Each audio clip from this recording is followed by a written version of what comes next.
Maranatha, Tuhan Yesus segera datang. Sekali lagi terimalah salam perjanjian baru. Maranatha, Tuhan Yesus segera datang. Saya Wanda Dumais dari Sydney, Australia. Kembali lagi bersama dengan Anda dalam program Sound Doctrine. Dan kali ini kita akan membahas satu kebenaran yang sangat penting yang ditanya-tanya atau menjadi pertanyaan oleh orang-orang yang hidup saat ini. Apa yang terjadi sesudah kematian? Di studio juga sudah bergabung bersama saya ada Ibu Christine dari Batam. Terima kasih untuk kebersamaan Ibu Christine yang sudah hadir di Indonesia dari Batam. Baik, saudara yang dikasihi Tuhan, kita akan melihat bagian yang penting ini. Saya akan tunjukkan bagian yang penting ini kemana sesudah kematian. Begitu. Ini ada pertanyaan yang besar sekali. Orang-orang sepanjang zaman telah bertanya, kemana sesudah ini? Begitu. Apa yang terjadi sesudah seseorang meninggal, lalu jasadnya dikuburkan? Nah, Alkitab memberikan jawaban-jawaban yang jelas mengenai hal-hal yang menjadi pertanyaan kita. Jadi, apa yang terjadi sesudah kematian? Sebaiknya kita memeriksa apa yang firman Tuhan katakan. Dikatakan dalam Pengkhotbah 12 ayat yang ke-7, dan debu kembali menjadi tanah seperti semula, dan roh kembali kepada Allah yang mengaruniakannya. Nah, kalau kita baca di sini, dia menuliskan konsep yang namanya dikotomi. Jadi ada dua bagian dalam kehidupan manusia, yaitu yang dimaksud dengan debu menjadi tanah itu adalah tubuh. Maksudnya seseorang yang meninggal, misalnya kita punya saudara, kita punya kekasih, kita punya keluarga yang sudah dipanggil Tuhan, lalu tadi kan dikubur. Tubuhnya akan menjadi tanah. Jadi hancur, lebur, tidak akan ada lagi tanda-tandanya. Begitu ya. Lalu dikatakan di sini roh kembali kepada Allah yang mengaruniakannya. Jadi perjanjian lama menganut konsep tubuh dan roh. Begitu. Lalu di mana jiwa? Begitu. Nah, ini mungkin orang bertanya-tanya. Begitu ya. Saya akan tunjukkan gambar berikut ini. Begitu ya. Dalam diri kita sebenarnya atau dalam kepercayaan yang lain, selain dikatakan dikotomi, ada juga trikotomi. Jadi 3 bagian. Di sini bicara mengenai tubuh, lalu ada jiwa, lalu ada roh. Tadi kita baca bahwa tubuh ini akan berakhir di dalam kuburan menjadi tanah kembali. Jadi pikir-pikir aja. Tidak ada yang kekal dengan tubuh kita. Tubuh sekuat apapun, tubuh secantik apapun, tubuh segagah apapun, ya, kulit seputih apapun atau sehitam apapun, rambut sepanjang apapun, sependek apapun, mata yang berbinar-binar dan sebagainya, atau tubuh yang gagah, body yang bagus sekali, yang seksi, ketika meninggal dikatakan maka tubuh ini akan hancur di dalam tanah, ya, kembali menjadi tanah. Nah, tetapi di sini dikatakan, di sini saya menggunakan gambar trikotomi. Jadi ada body, ada tubuh, ada jiwa, lalu ada roh, begitu ya. Jadi tubuh itu apa ya? Tadi kita sudah katakan, tubuh itu segala sesuatu yang berkaitan dengan jasmani kita yang dilihat orang. Begitu ya. Jadi kefanaan di dalam hidup ini itu ada di dalam tubuh. Begitu. Lalu jiwa. Jiwa itu berkaitan dengan pikiran, berkaitan dengan perasaan, berkaitan dengan emosi, berkaitan dengan pikiran-pikiran, begitu ya. Lalu ada roh. Roh ini adalah tempat di mana Allah berdiam. Begitu. Nah, ketika seseorang datang kepada Yesus, roh ini ya dilahirbarukan. Begitu. Manusia yang mati dihidupkan oleh Allah, rohnya dihidupkan oleh Allah. Makanya tubuhnya menjadi bait Roh Kudus. Roh Kudus tinggal di dalam hidupnya. Orang yang tadinya mati, manusia jasmani, begitu, lalu dia hidup, dia menjadi manusia rohani. Manusianya tetap sama, tetapi rohnya sekarang sudah mempunyai kepekaan akan Tuhan. Nah, itu ada di dalam 1 Tesalonika 5 ayat yang ke-23. Firman Allah berkata, semoga Allah damai sejahtera menguduskan kamu seluruhnya, dan semoga roh, jiwa, dan tubuhmu. Paulus menggunakan istilah trikotomi. Tapi tadi kita baca di dalam perjanjian lama tadi, dalam Pengkhotbah dikatakan 12 ayat 7, debu kembali menjadi tanah seperti semula dan roh kembali kepada Allah. Kelihatannya ini hanya duikotomi, hanya dua begitu ya. Dia menyinggung tubuh dan menyinggung roh. Mengapa seperti itu? Coba kita periksa ayat yang berkaitan dengan hal tersebut. Saya tunjukkan di dalam Kejadian 2 ayat yang ke-7. Jadi jangan bingung dengan hal-hal seperti ini. Nanti kita akan klopkan. Alkitab tidak bertolak belakang, selalu harmonis. Kejadian 2 ayat 7. Ketika itulah Tuhan Allah membentuk manusia dari debu tanah. Tadi pengkhotbah katakan debu kembali menjadi tanah. Dan menghembuskan nafas hidup ke dalam hidungnya. Gini ya. Jadi ini seolah-olah bicara tubuh, lalu cuman bicara di sini bicara apa? Bicara spirit atau roh. Tidak sebenarnya ya. Karena apa? Saya mau katakan di sini, mengapa perjanjian lama seolah-olah cuma bicara tentang dikotomi atau dua gitu ya, dua prinsip.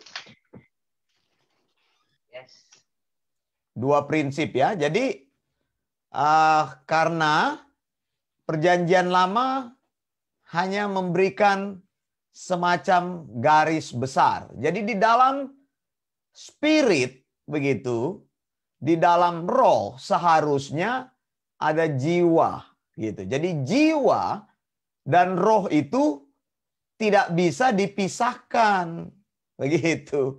Nah, saya pernah membaca ada orang yang mengajar begitu, saya baca di Facebook. Saya baca dia punya apa itu PowerPoint. Makanya saya bilang itu ajaran sesat begitu. Dokter lagi yang mengajar. Katanya tubuh ini dikubur lalu jiwa akan mati, roh kembali kepada Allah. Mana bisa begitu? Roh dan jiwa itu tidak terpisahkan. Mana bisa jiwamu mati? Ketika engkau mati, yang mati dalam dirimu itu adalah tubuhmu yang dikubur di dalam tanah. Tetapi roh dan jiwa ini tidak bisa dipisahkan, roh dan jiwa ini. Makanya nanti kita belajar ketika kedatangan Kristus yang kedua kali pada saat rapture, roh dan jiwa ini nanti diberikan tubuh yang baru, yaitu tubuh kemuliaan. Contoh, saya berikan ayatnya di sini. Misalnya, 1 Tesalonika 5 ayat 13 sampai ke 18. Selanjutnya kami tidak mau saudara-saudara bahwa kamu tidak mengetahui mereka yang meninggal. Ya, dikatakan yang meninggal. Supaya kamu jangan berduka cita. Karena jikalau kita percaya bahwa Yesus telah mati dan telah bangkit, maka kita percaya juga mereka yang telah meninggal dalam Yesus akan dikumpulkan Allah bersama-sama dengan Dia. Lalu ayat yang ke-15, ini kami katakan kepadamu dengan firman Tuhan, kita yang masih hidup tidak akan mendahului. Sebab dikatakan pada waktu tanda diberi, waktu penghulu malaikat berseru, dan sangkakala Allah berbunyi, Tuhan akan turun dari surga. Mereka yang mati dalam Kristus akan lebih dahulu bangkit. Jadi apa yang dibangkitkan Tuhan? Ketika orang bangkit, Tuhan memberikan kepada dia tubuh yang baru, yaitu tubuh kemuliaan, begitu. Jadi tubuh kemuliaan itulah yang akan membungkus kembali, dikatakan roh dan jiwa, supaya tidak telanjang begini. Tidak bisa roh dan jiwa ini datang ke hadapan Allah tanpa menggunakan tubuh. Begitu. Tubuhmu yang jasmani akan mati, akan hancur. Tetapi kalau engkau percaya kepada Kristus, dikatakan maka engkau akan dibangkitkan. Dibangkitkan dengan apa? Dibangkitkan dengan tubuh kemuliaan. Nah, di sini saya mau tunjukkan ayatnya. Ibrani 12 ayat 23. Dan kepada jemaat anak-anak sulung Allah yang namanya terdaftar di sorga, dan kepada Allah yang menghakimi semua orang, dan kepada roh-roh orang benar yang telah menjadi sempurna. Begitu. Bagaimana caranya roh orang benar menjadi sempurna? Roh orang benar itu akan menerima upah, yaitu dibangkitkan, diberikan tubuh kemuliaan. Kapan itu terjadi? Lihat gambarnya di sini. Saya berikan gambarnya. Lihat di sini. Di sini lebih jelas. Lihat di sini. Dalam minggu 70 Daniel, lihat. Masa gereja, lalu sebelum terjadi minggu terakhir Daniel, yaitu 7 tahun masa kesusahan. Nah, ini sudah saya jelaskan kan, dibagi 2. 3,5 tahun pertama, 3,5 tahun kedua. Di tengah-tengah ini disebut dengan mid tribulation. Begitu ya. Nah, sebelum masa kesusahan ini terjadi, maka orang-orang yang percaya kepada Kristus, mereka yang sudah mati dan mereka yang masih hidup, mereka sama-sama dibangkitkan, diberikan tubuh kemuliaan, lalu bertemu dengan Tuhan di angkasa. Ini kedatangan Yesus tahap yang pertama yang disebut dengan rapture. Tadi yang sudah kita baca 1 Tesalonika 5, 13 sampai 18. Begitu ya. Jadi situasinya seperti apa? Situasinya pada waktu itu tanda diberi dulu, yaitu penghulu malaikat berseru memanggil orang-orang benar. Come, begitu ya.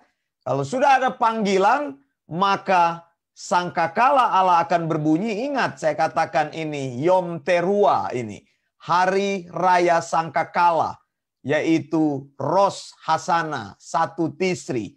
Sangkakala itu ditiup 100 kali, menyatakan apa? Membangunkan juga, menyatakan juga pelantikan raja. Mengapa? Karena sebentar lagi akan terjadi pelantikan raja. Sangkakala ditiup, sangkakala berbunyi, Tuhan turun dari surga. Mereka yang mati dalam Kristus lebih dulu bangkit. Lalu yang hidup dikatakan yang masih tinggal diangkat bersama-sama dengan Tuhan di angkasa.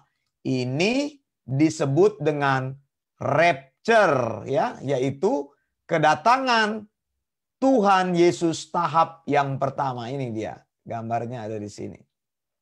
Kemudian masuk pada masa tribulasi. Ya, ada orang-orang yang masih tertinggal. Siapa orang-orang yang masih tertinggal itu? Orang yang tidak percaya kepada Yesus, satu.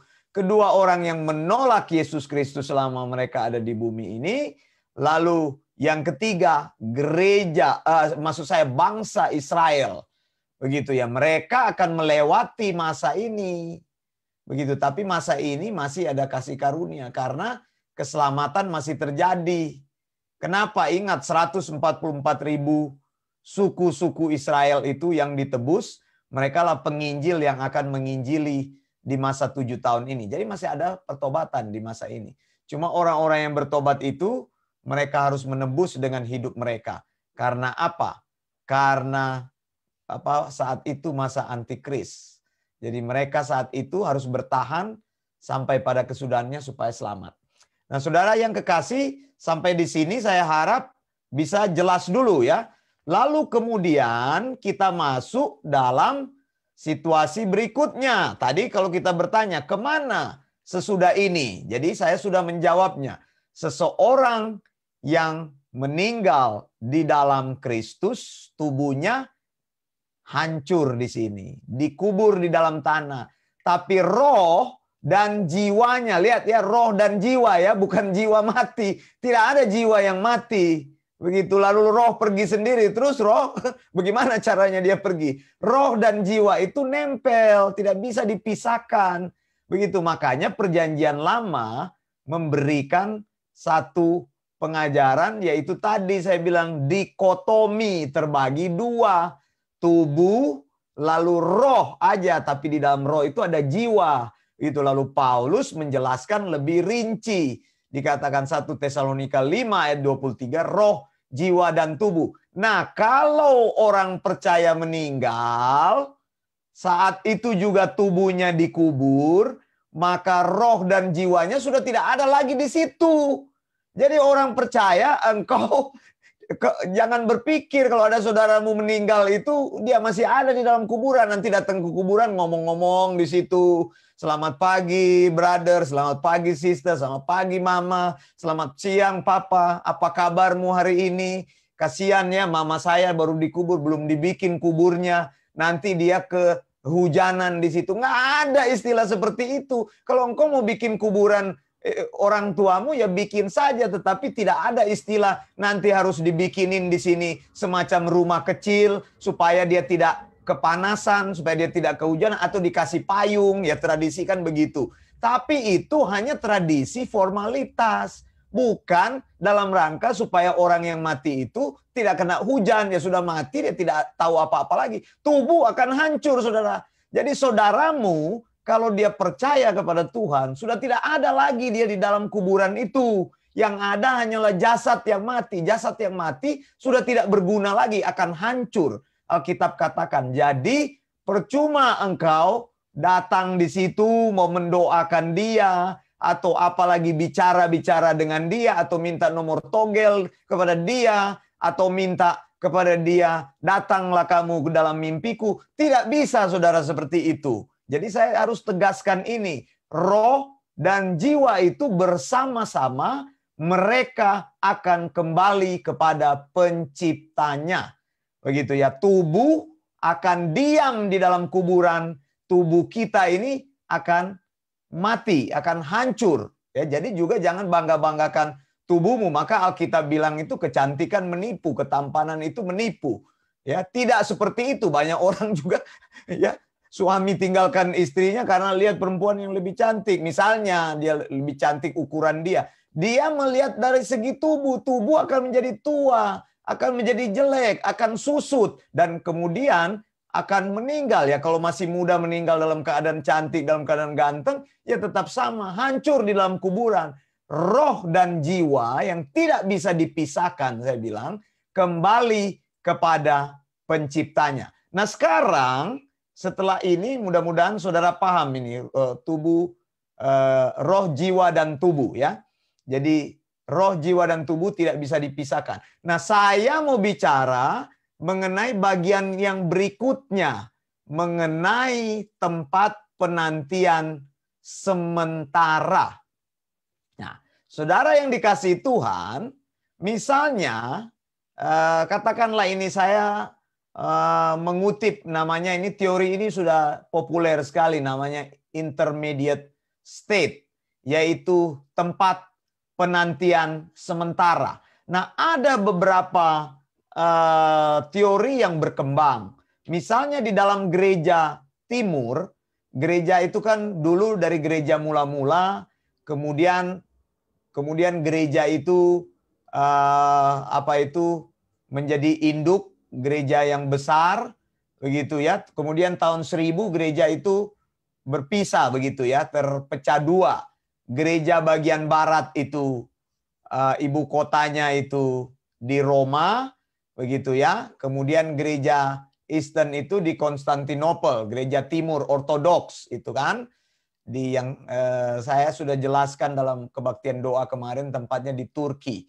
Jadi ada terbagi dua. Nah, gereja Western ini kemudian terbagi-bagi lagi jadi gereja-gereja yang lain. Nah, di sini gereja Eastern ini, gereja ortodoks ini, mereka sebenarnya tidak percaya sebenarnya kepada apa itu kehidupan sesudah kematian. Tapi mereka katakan kematian itu, orang-orang mati itu bisa dibantu dengan doa. Begitu. Bisa dibantu dengan doa. Jadi orang yang mati itu menurut gereja timur masih ada jalan untuk diselamatkan. Menurut mereka. Saya tidak percaya itu karena Alkitab katakan keselamatan hanya di dalam Yesus. Kalau sudah mati ya sudah selesai. Begitu. Kalau engkau tidak memilih selama hidupmu mau memilih siapa, nanti saya akan tunjukkan kemana engkau akan pergi ketika engkau meninggal. Lalu mereka bilang, ya kita bisa mendoakan mereka. Kita bisa mendoakan orang yang sudah mati itu. Begitu. Lalu kita mungkin bisa menolong mereka. Mereka yang mati masih bisa tertolong. Itu gereja timur punya ajaran. Kalau engkau rajin berdoa, engkau minta supaya Tuhan selamatkan, ya masih bisa tertolong. Tapi gereja barat menganut sistem lain. Gereja barat bukan maksudnya gereja-gereja di barat, tidak ya. Gereja barat ini menunjuk pada gereja Katolik, begitu ya, pusatnya di Roma. Itu doa hanya dibatasi kepada jiwa-jiwa yang ada di purgatori, ya. Purgatori ini api penyucian. Nah, sekarang saya mau menjelaskan ini. Ada yang bertanya dalam kelas kami, ada juga yang bertanya dalam beberapa kesempatan, apa maksudnya purgatori ini? Api penyucian. Jadi orang Katolik itu percaya mengenai api penyucian. Api penyucian menurut orang Katolik, jadi begini. Jadi orang-orang yang sudah percaya kepada Kristus, nanti mereka kalau mati, mereka masuk dulu di purgatori ini. Begitu. Mengapa mereka masuk di purgatori? Karena di sini harus disucikan lagi. Begitu. Harus disucikan lagi. Jadi orang-orang itu, meskipun mereka orang-orang Katolik ini, mereka percaya, orang gereja Katolik ini, Roma Katolik percaya pada kehidupan kekal, tapi mereka mempunyai tempat yang namanya purgatory. Jadi tempat sementara ini. Purgatory itu artinya apa? Kembali lagi saya jelaskan, yaitu jiwa-jiwa yang sudah meninggal tapi mereka itu belum disucikan. Nah, masuk di purgatory ini. Jadi nanti ada dari purgatory baru masuk ke surga begitu menurut mereka. Nah, ada juga orang yang nanti tertinggal di purgatory ini. Begitu. Caranya apa? Makanya orang yang masih hidup mendoakan untuk orang yang sudah mati. Nah, ini ajaran orang Katolik, Roma Katolik. Itu sebabnya orang Roma Katolik itu berdoa kepada orang yang sudah mati. Ya Tuhan, tolonglah Tuhan, Bapak saya Tuhan yang sudah meninggal, dia masih ada di purgatory, tolong sucikan, tolong bawa dia ke surga. Begitu. Itu mereka seperti itu. Dan Roma Katolik juga mengajarkan masih ada kesempatan diselamatkan. Ya karena ini kan dia punya akibat gitu kan, otomatis, akibat otomatis karena berdoa bagi orang mati yang katanya orang mati yang sudah percaya, begitulah. Karena purgatory ini adalah orang mati yang sudah percaya, cuma masih nyantol begitu, masih nyantol di purgatory gitu, belum pasti apakah akan masuk surga atau akan stay di purgatory. Ini menurut orang Katolik. Begitu saudara. Jadi saya harus membuka ini karena berkaitan dengan apa yang disebut dengan intermediate state. Begitu ya. Keadaan sementara. Kemana orang yang sudah mati mereka pergi sesudah mati. Saya bilang tadi tubuhnya dikubur, roh jiwanya pergi kemana? Nah, orang Katolik percaya purgatory. Lalu ada beberapa juga kalangan Kristen, katakanlah seperti Tyndale, Luther, Bullinger, lalu juga Adventist, begitu, Christadelphian, begitu ya, Anglikan, begitu. Mereka mengajarkan apa yang disebut dengan soul sleep, jiwa yang tertidur. Nah, jadi orang Advent itu, nah sekarang saya singgung orang Advent, ini populer begitu karena Advent ini kan banyak sekali. Jadi kalau ada yang meninggal, mereka selalu bilang sampai bertemu di pagi yang cerah, begitu. Nah, kalau orang Kristen yang tidak mengerti kan kalau ada yang meninggal dia bilang sampai bertemu di Yerusalem baru. Nah, ini juga salah, begitu. Tapi kalau orang Advent dia bilang sampai bertemu di pagi yang cerah. Nah, beberapa yang mengajarkan teori ini, sebenarnya teori ini dari Martin Luther ini kemudian berkembang karena Martin Luther yang lebih dulu hidup kan, begitu. Jadi menurut Martin Luther, orang-orang yang sudah mati di dalam Tuhan sesungguhnya katanya mereka hidup di dalam Tuhan gitu, rohnya, tapi rohnya itu tidur begitu. Begitu, ini ajaran dari Martin Luther dan beberapa orang yang mengikutinya, termasuk gereja Advent tadi saya katakan. Jadi tidur, nanti dibangkitkan saat kebangkitan itu terjadi. Di mana kebangkitan itu terjadi? Tadi saya sudah singgung di dalam mana itu tadi? 1 Tesalonika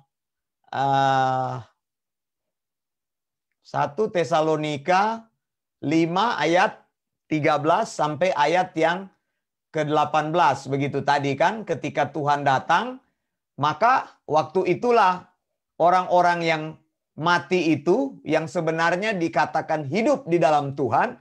Nah, ini juga Martin Luther teorinya agak kacau ini. Martin Luther punya teori mengenai kematian ini. Dia bilang orang itu hidup bagi Tuhan tetapi orang itu tidur begitu. Gimana caranya itu kalau mau ditafsirkan? Hidup bagi Tuhan tapi tidur, tidak sadar begitu. Nah, jadi makanya kelompok Advent juga bilang kalau ada yang mati sampai bertemu di pagi yang cerah. Maksudnya dia tidur, begitu lama tidur, nanti baru kemudian pada waktu kebangkitan mereka akan dibangkitkan. Nah, tidak jelas sebenarnya pengajaran ini di mana mereka tidur, dan menurut saya juga teori ini gampang disangkal. Mengapa? Mana bisa roh itu tidur? Roh tidak pernah tidur. Roh itu bersifat kekal. Bagaimana roh itu tidur? Tidak, roh itu sangat aktif. Begitu, tidak ada roh yang tertidur. Jadi teori ini bisa kita tentang begitu. Tidak, teori ini tidak sesuai dengan Alkitab. Alkitab tidak pernah mengajarkan teori ini, ya. Kemudian teori lain itu adalah teori dari Calvin, yaitu conscious soul namanya, ya. Jiwa yang saya percaya teori ini, jiwa dan roh yang mati di dalam Tuhan tidak tertidur tapi bersifat aktif. Mana bisa roh itu kan bukan materi seperti tubuh. Nah, saudara yang dikasih Tuhan, untuk mengeceknya kita perlu melihat di dalam Lukas. Di dalam Lukas. Nah, ini dia. Lukas 16 ayat 19 sampai dengan ayat yang ke-31. Ayat-ayat ini saya tunjukkan saja. Kita tidak akan baca seluruhnya karena saya kekurangan waktu. Saya tidak ada waktu untuk membacanya secara lengkap. Nah, ini prinsip yang Yesus katakan, sebuah perumpamaan, tapi perumpamaan ini sebenarnya menunjuk kepada keadaan sementara ketika orang itu meninggal. Begitu. Tadi saya bilang tubuhnya dikubur, tetapi roh dan jiwanya itu bersama-sama dengan Tuhan. Di mana roh dan jiwanya itu bersama-sama dengan Tuhan. Nah, saudara lihat di sini, jadi intermediate state itu dikatakan di sini Yesus memberikan sebuah perumpamaan mengenai dua orang. Yang satu Lazarus yang miskin, lalu yang kemudian orang kaya. Lalu Yesus memakai istilah intermediate state ini adalah pangkuan Abraham, Abrahamic bosom. Gitu ya. Jadi orang mati itu, orang miskin itu mati dibawa kepada Abraham. Pangkuan Abraham. Pangkuan Abraham ini adalah istilah. Tapi sebenarnya ini adalah satu situasi di mana orang yang meninggal akan menunggu.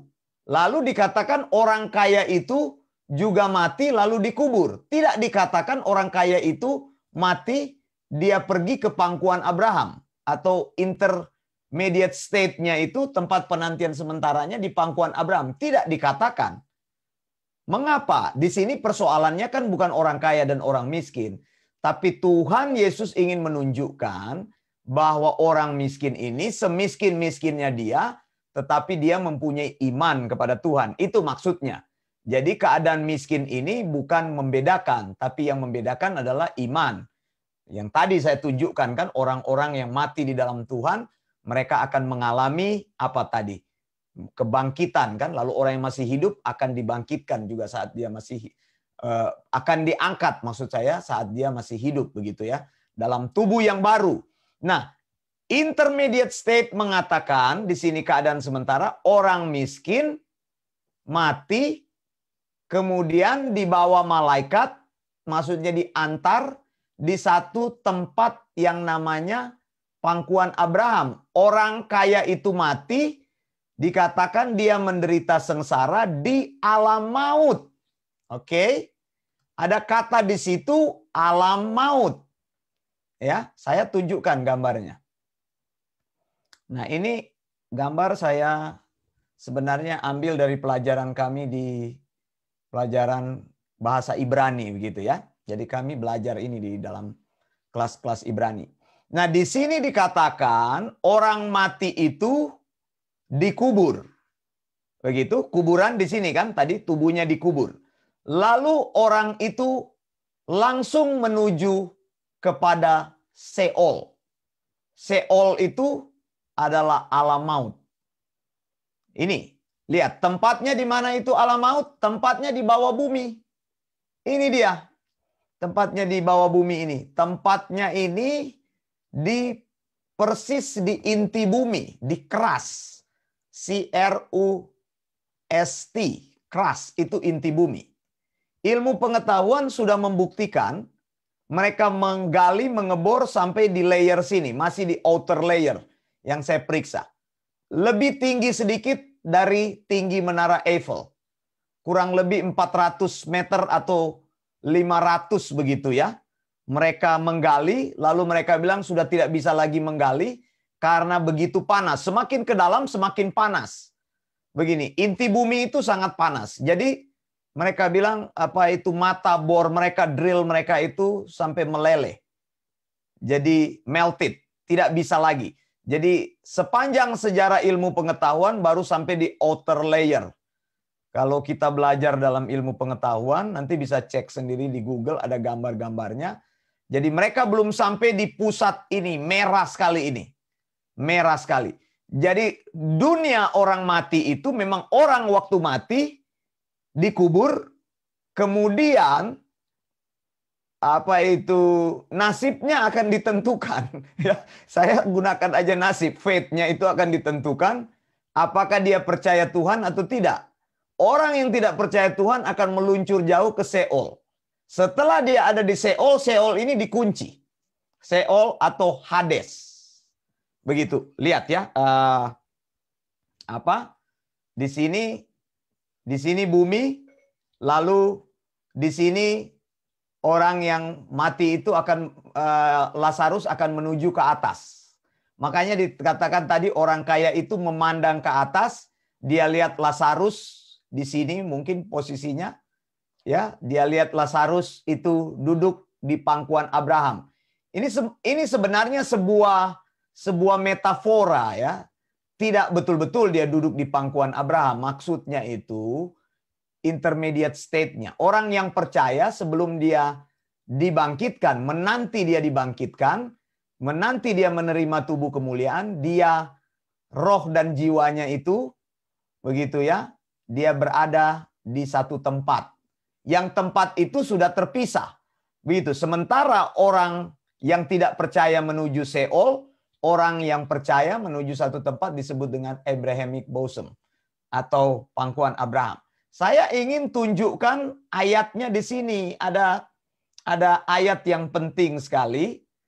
Misalnya di dalam Wahyu 6 ayat 8. Supaya saudara melihat perbedaannya. Ada.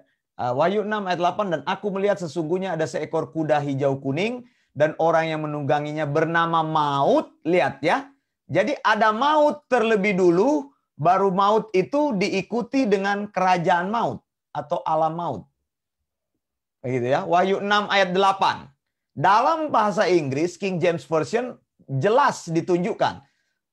Bahasa Indonesia menyebutnya kerajaan maut, tapi dalam King James Version dibilang begini, and I looked and behold a pale horse, and his name that sat on him was Death and Hell. Oke, jadi digunakan kata yang lebih pasti, yaitu kematian dan apa? Neraka di sini, hell. Jadi alam maut atau kerajaan maut itu yang tadi saya sudah tunjukkan itu disebut dengan neraka.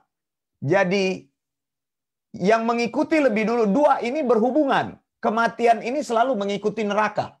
Begitu. Orangnya mati dulu, baru masuk ke dalam neraka. Lihat, saya buktikan.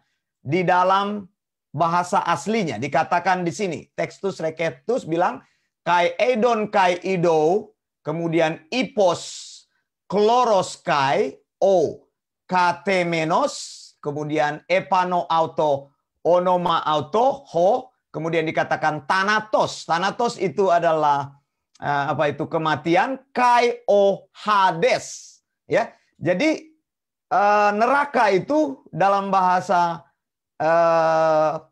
Yunani itu disebut dengan Hades, dalam bahasa Ibrani disebut dengan Seol. Nah, saudara yang dikasih Tuhan, tadi saya menyinggung di sini tempat ini kalau orang sudah masuk di sini tidak bisa keluar lagi, dikunci. Coba lihat. Saya tunjukkan.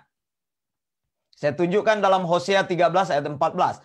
Akan kubebaskankah mereka dari kuasa dunia orang mati? Akan kutebuskan mereka daripada maut? Di manakah penyakit samparmu, hai maut? Di manakah tenaga pembinasaanmu, hai dunia orang mati?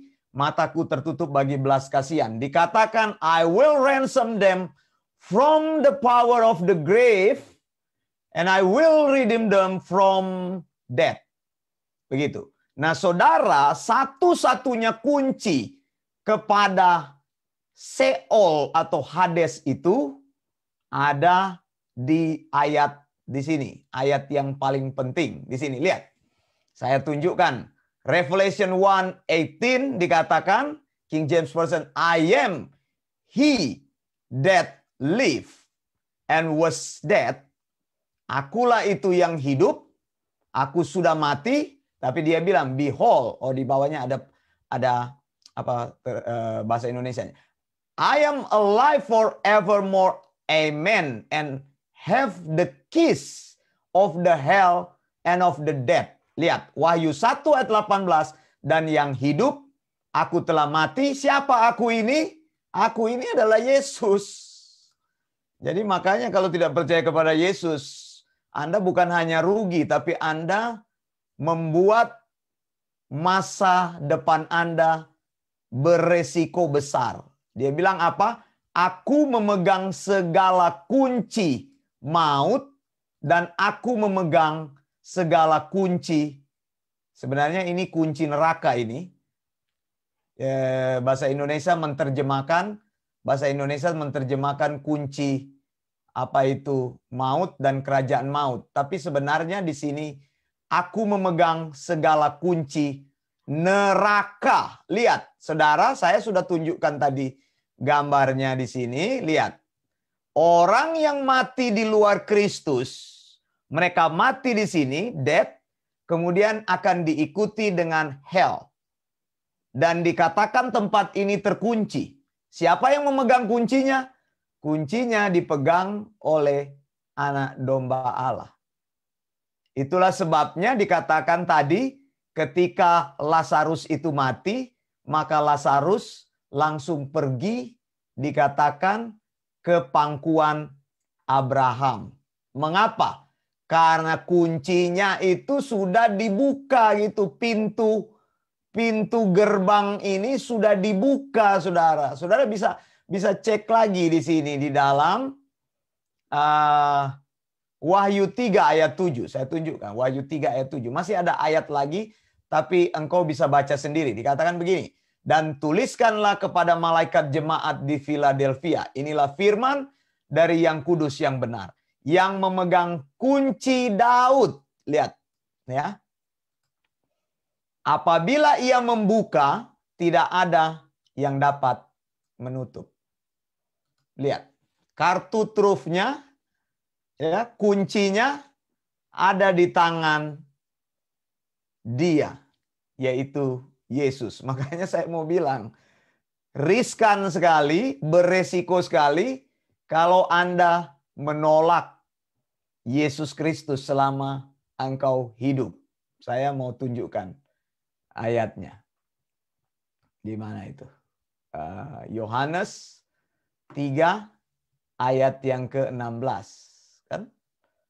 Ada kuncinya, Yohanes 3 ayat yang ke-16. Mana dia? Ini dia. Karena begitu besar kasih Allah akan dunia ini sehingga ia telah mengaruniakan anaknya yang tunggal. Supaya, lagi-lagi saya mau bilang, kata anak yang tunggal itu bukan berarti bahwa Allah mempunyai anak. Tidak, itu menyatakan kesetaraan Yesus dengan Allah. Supaya setiap orang yang percaya kepadanya tidak binasa, melainkan beroleh hidup kekal. Mengapa? Karena Yesus adalah pemegang kunci kerajaan maut atau hell itu, atau Hades. Begitu dikatakan, kalau dalam bahasa aslinya bagus dikatakan di sini.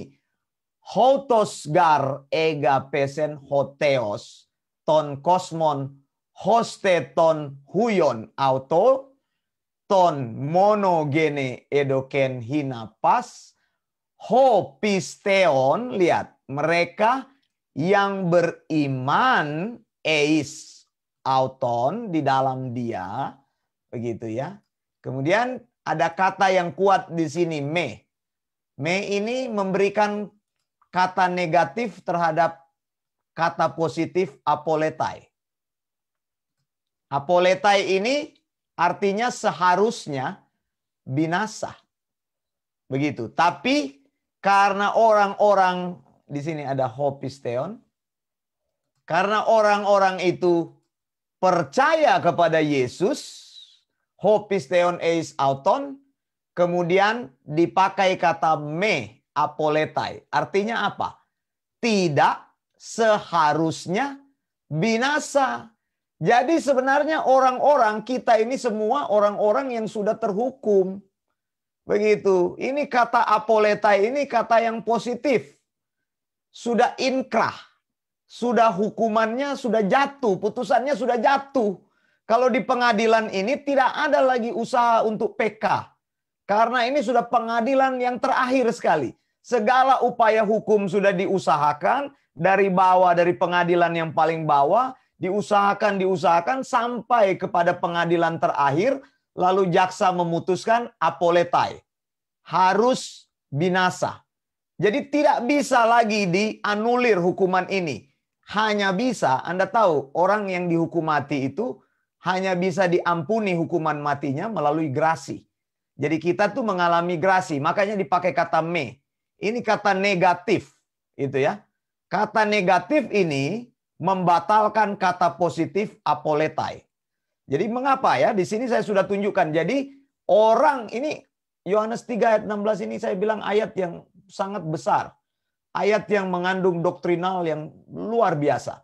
Jadi orang yang percaya kepada Yesus hopisteon dikatakan apa itu tadi? Hukuman tadi yang sudah inkrah itu bisa dibatalkan, mengalami grasi me apoletai. Begitu ya. Nah, hubungannya di mana? Hubungannya di sini, lihat di gambar ini, lihat. Tadi saya bilang. Mana tadi? Ini. Lihat, ketika seseorang meninggal dunia, tubuhnya dikubur.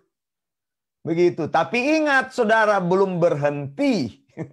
Jangan salah, engkau tidak bisa lari dari hadapan Tuhan. Oh, kalau di bumi ini engkau masih acu tak acu, di bumi ini engkau tidak peduli kepada Tuhan, jangan salah. Usia manusia itu tidak lama, paling lama 70, 80, ya ada orang yang sampai usianya 100 tapi ya sudah jarang. Paling banyak orang di usia 70, 80, coba cek. Kalau ada orang meninggal, pasti bermain di 70 tahun. Malah saya lihat di Indonesia banyak yang mati masih muda sekarang. Umur 50-an sudah meninggal. Ya mungkin karena gaya hidup yang tidak benar, kena sakit dan sebagainya. Tidak sampai di 60-an. Begitu. Paling 50, 52, 55, 59. Ya gitu ya. Papa saya meninggalnya umur 59, tidak sampai 60. Begitu. Gitu. Tapi ada orang juga yang hidup juga lama begitu. Ya nggak tahu, kehidupan manusia kita tidak bisa tentukan. Tapi maksud saya, umurnya cuma sampai di situ. Ya katakanlah 100 begitu. Batas tertinggi. Tapi rata-rata usia manusia itu sampai di 70, 80. Kalau Australia itu harapan hidupnya sampai di usia 71 menurut penelitian. 71. Begitu. Nah, saudara yang dikasihi Tuhan, lihat. Setelah orang itu mati, tidak selesai, saudara. Ya, orang Yahudi di awal itu tidak percaya adanya kehidupan yang kekal. Begitu ya, orang Yahudi di awal itu tidak percaya kehidupan yang kekal. Jadi mati ya habis saja. Tapi saya mau beritahu saudara bahwa kehidupan kekal itu ada. Dan tadi kita sudah baca ayat-ayatnya ya. Lihat, engkau masih di sini masih bisa senang-senang, nggak ada masalah. Engkau tolak Tuhan, ya nggak ada masalah. Kalau saya beritakan Injil ada orang yang menolak, ya bukan urusan saya. Tugas saya memberitakan Injil. Sama seperti Nuh, 120 tahun dia memberitakan Injil. Tapi tidak ada hasilnya. Dikatakan cuma 8 orang yang selamat termasuk dirinya. Bayangin aja 120 tahun dia memberitakan kabar keselamatan, orang tidak mau percaya. Bagi Nuh, persoalan percaya dan tidak percaya itu bukan urusanmu. Urusanmu memberitakan firman Tuhan. Urusanmu memberitakan firman Tuhan. Tidak ada urusan orang menolak Injil. Tidak ada urusan orang itu mencemooh Injil. Tidak ada urusan orang tidak takut kepada Tuhan. Ya, zaman sekarang kan banyak orang tidak takut kepada Tuhan meskipun dia tiap hari pergi tiap minggu ke gereja. Ya, meskipun dia jadi penatua, jadi majelis, tapi ya tidak ngerti firman, tidak peduli terhadap firman Tuhan. Lihat, mereka bisa hidup seenak-enaknya, tapi sesudah mati terjadi perbedaan, Alkitab bilang. Lihat, orang yang di luar Tuhan akan meluncur langsung ke Seol dan terkunci selamanya di Seol ini.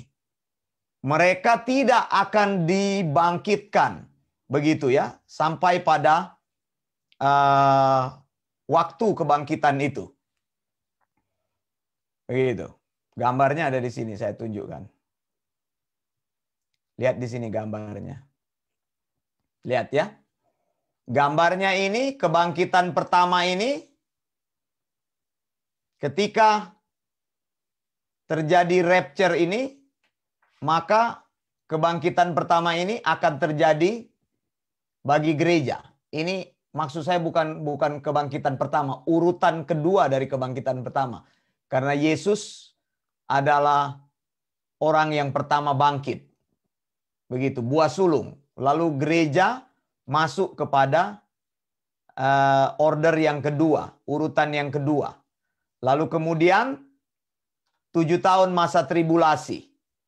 Sesudah masa tribulasi 7 tahun ini akan terjadi kebangkitan lagi, yaitu kebangkitan orang-orang perjanjian lama, begitu ya, dan juga kebangkitan dari orang-orang kudus yang hidup di masa tribulasi ini. Nah, di mana orang yang tidak percaya itu akan dibangkitkan? Di sini, lihat.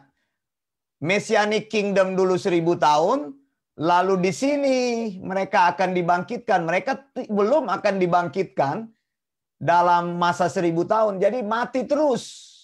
Mati terus. Matinya bagaimana? Roh dan jiwanya dikatakan mereka disiksa di Hades tadi. Yang orang kaya itu bilang panas, panas, panas, panas itu.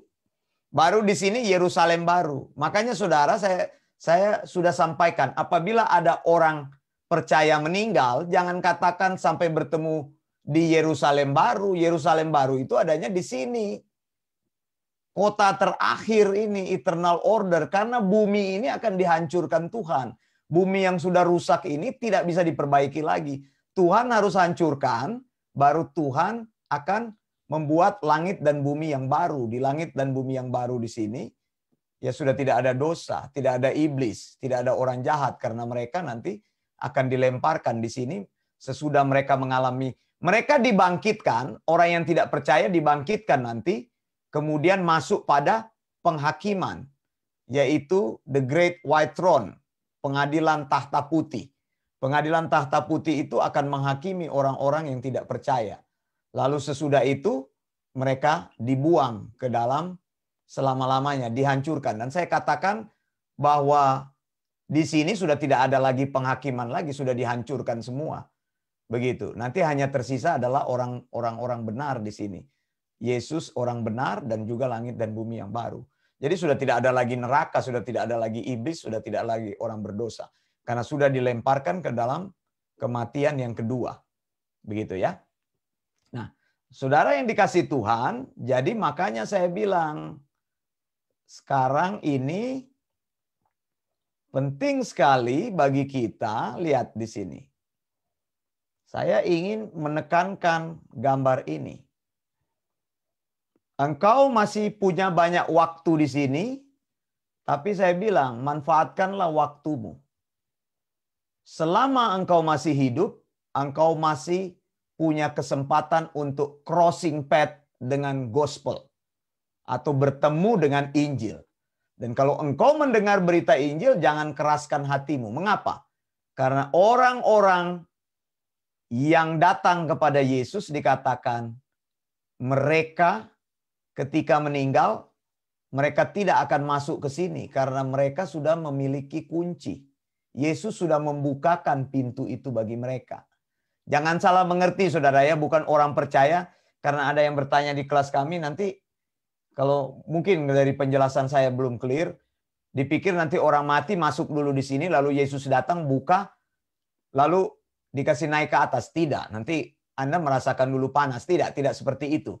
Jadi dikatakan di dalam tadi Lukas 16 tadi, yang disebut dengan intermediate state itu adalah pangkuan Abraham. Ketika mati, orang yang percaya itu langsung dibawa ke atas. Jadi tidak menuju ke bawah. Tapi orang kaya itu mati, lalu dikatakan dia masuk ke Hades atau masuk ke hell. Lalu dikatakan, lihat di sini. Makanya saya bilang, kita menentang teori yang disebut dengan soul sleep itu.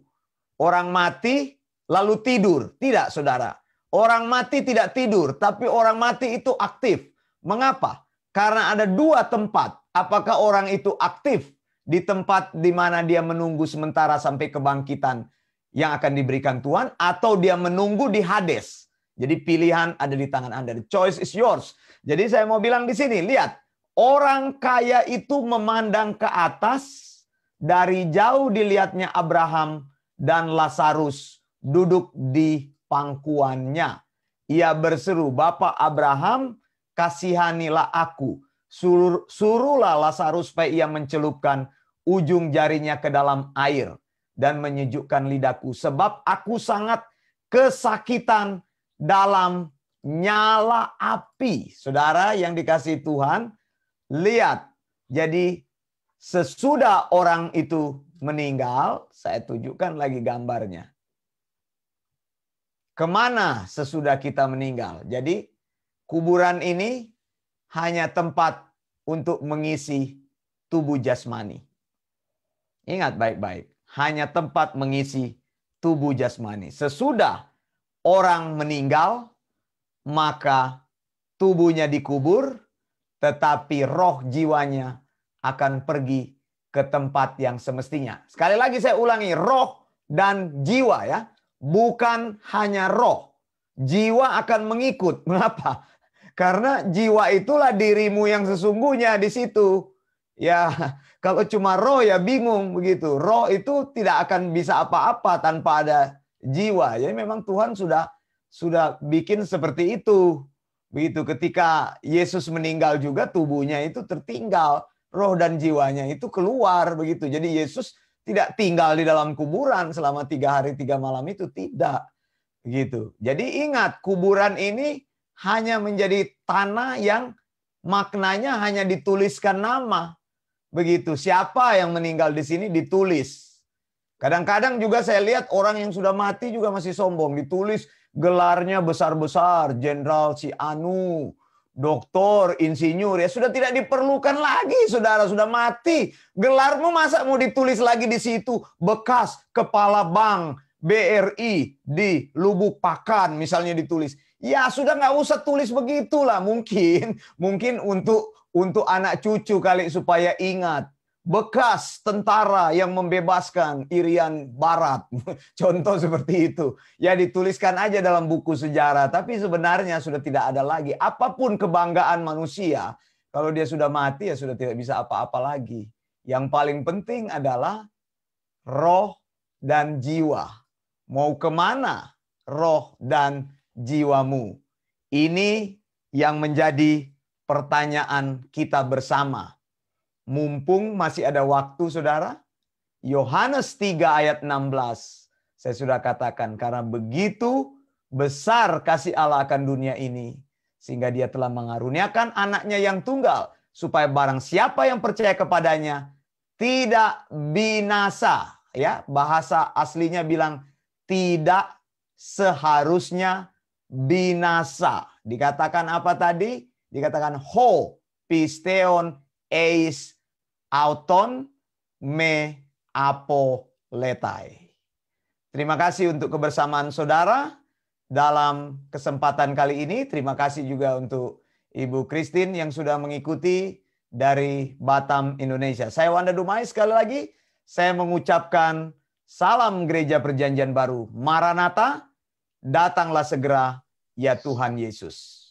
Blessings. Blessing, Maranatha.